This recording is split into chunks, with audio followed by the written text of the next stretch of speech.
বন্ধুরা কেমন আছেন আপনারা সবাই? আজকে আমি আপনাদের একটা খুব ভালো রান্না দেখাবো, যেটা না শেয়ার করি আর পারলাম না। তো যেটা হলো মাশরুম। তো দেখতেই পাচ্ছেন এই মাশরুমটা আমি আজকে রান্না করেছি। তো এত লোভনীয় হয়েছে খেতে, তো না শেয়ার করে কিন্তু আর থাকতেই পারলাম না। দেখুন নিয়ে নিয়েছি আমি মাশরুম, এখানে মাশরুমটাকে আমি এবার কেটে নেব। তো এই রান্নাটা করব আমি, মাশরুমটাকে কিন্তু আমি বেশি ছোট করব না, ঠিক আমি এই সাইজেরই বড় বড় পুরোটাই গোটা রেখে দিয়েছি। জাস্ট মাশরুমগুলোকে ছাড়িয়ে নিয়েছি।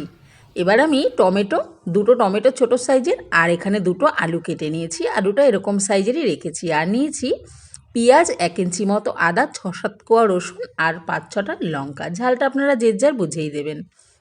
এবার আমি মশলাটা মিক্সিং জারে দিয়ে আমি একটু বেটে নিই। আমি সব মশলাটা এখানে দিয়ে দিয়েছি। আর এখানে আমি অ্যাড করব 1 চামচ মতো জিরে, গোটা জিরে। রান্নাটা আপনারা যদি এরকম মশলা বেটে করতে পারেন তো খুব সুন্দর হয়। আর যদি গোটা জিরে না বেটে নিতে পারেন তো এখানে জিরের গুঁড়োও ব্যবহার করতে পারেন। এবার আমি দেরি না করে সরাসরি রান্নাতে চলে যাই। কড়াইয়ে দিয়ে দিচ্ছি সাদা তেল। এর মধ্যে এবার আমি কেটে রাখা আলুগুলোকে ভেজে নিচ্ছি। আলুটাকে নুন আর হলুদ দিয়ে একটু লাল লাল করে আলুটাকে আমি ভেজে নেব। বন্ধুরা, আমার চ্যানেলে যারা নতুন ভিডিও দেখছো অবশ্যই কিন্তু এরকম লোভনীয় রান্না পেতে চ্যানেলটিকে কিন্তু সাবস্ক্রাইব করে বেল আইকনটা প্রেস করে রেখো, যাতে প্রত্যেকটা ভিডিও তোমাদের কাছে সবার আগে পৌঁছে যায়। আর ভালো লাগলে অবশ্যই কিন্তু লাইক কমেন্ট করো। তোমাদের কমেন্ট কিন্তু আমার কাছে ভীষণ জরুরি। আমি রান্না করার কিন্তু ভীষণ উৎসাহ পাই। আমি এখানে মাশরুমটাকেও হালকা করে একটু ভেজে নিচ্ছি ওই তেলের ওপরেই। জাস্ট মানে একটু হালকা করে, খুব বেশি কিন্তু ভাজবো না। ভেজে এরকম হালকা ভেজে মাশরুমটা রান্না করলে কিন্তু মাশরুমে টেস্টটা খুব সুন্দর আসে এবং কালারটাও ভীষণই সুন্দর আসে। হয়ে গেল আমার মাশরুমটা ভাজা। এবার আমি এই তেলের মধ্যেই দিয়ে দেব একটুখানি জিরে আর একটা তেজপাতা। জিরে তেজপাতাটা একটুখানি ভেজে দিয়ে দেবো এর মধ্যে দুটো পেঁয়াজ কুচি। পেঁয়াজ কুচিটাকে একটু লাল লাল করে ভেজে নেব।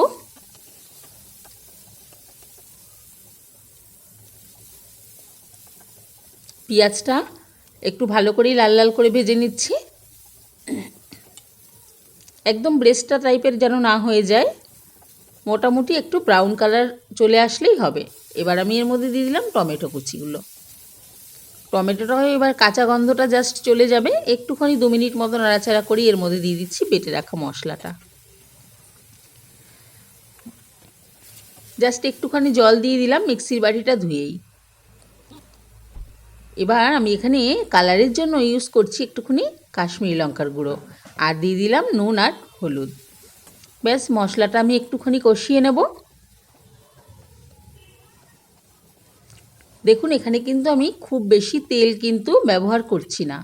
এবার আমি ভেজে রাখা আলু মাশরুম দুটো দিয়ে একবারে একটুখানি কষিয়ে নেব। একটুখানি জল দিয়ে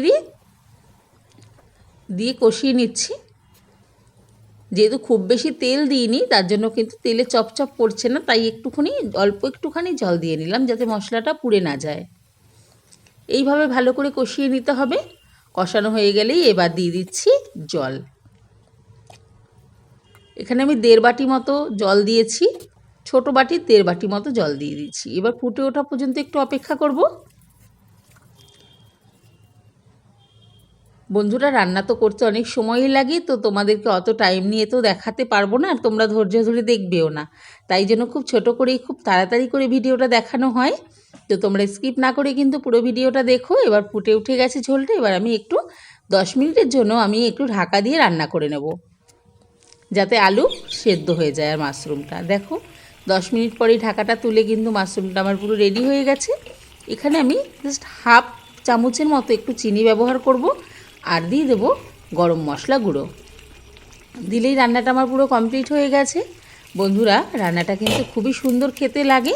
তো এই মাশরুমটা তোমরা এইভাবেই রান্না করে একদিন খেয়ে দেখো, তারপর আমাকে কমেন্টে অবশ্যই জানিও যে কেমন খেলে। অসাধারণ টেস্ট, অসাধারণ লাগে খেতে, এত সুন্দর টেস্ট। মানে আমি ভেবেছিলাম একবার এই রেসিপিটা শেয়ার করব না, কিন্তু আবার মনে হলো না শেয়ার করলে কিন্তু হবে না, তো ভিডিওটা আমি করেই নিই। তো দেখো বন্ধুরা, মাশরুমটা আমার কিন্তু কমপ্লিট হয়ে গেছে রান্না। এটা গরম গরম ভাতের সাথে বা রুটির সাথে বা পরোটার সাথে বা রাইসের সাথে, যার সাথে খুশি তার সাথে খেলেই কিন্তু ভীষণ সুন্দর লাগে। তো বন্ধুরা, তোমরা এরকম করে খাবে এবং আমার ভিডিওটি ভালো লাগলে অবশ্যই কিন্তু তোমার কাছের বন্ধুদের কাছে শেয়ার করে দেবে একটু। আর অবশ্যই পাশে থেকো বন্ধুরা। আর এরকম সুন্দর সুন্দর রান্না করে বাড়িতে অবশ্যই খেয়েও, সবাইকে খাইয়েও। আবার আসবো তোমাদের কাছে নতুন রেসিপি ভিডিও নিয়ে। ততদিন তোমরা খুব ভালো থেকো এবং সুস্থ থেকো। টাটা।